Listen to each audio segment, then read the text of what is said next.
होइन के पो गर्दै हुन्छ हौ बुढो? भोलि हाम्रो सेकेन्ड 11 जिआरको स्थापना दिवस छ अनि यसो डिटेलहरू मिलाउँदै गरेको नि। के को डिटेल? पल्टनमा हुनुहुन्छ?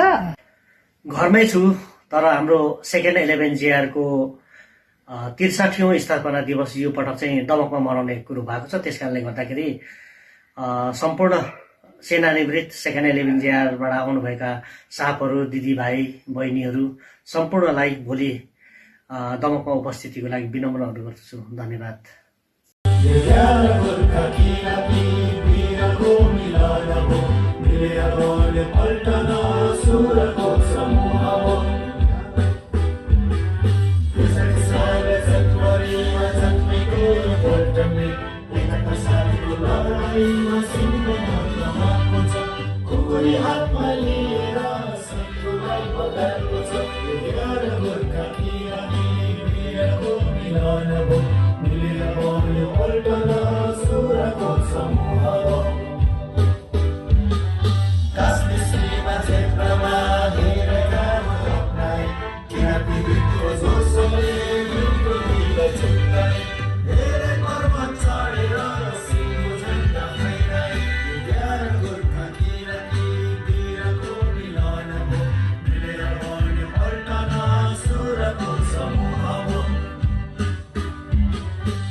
Yeah.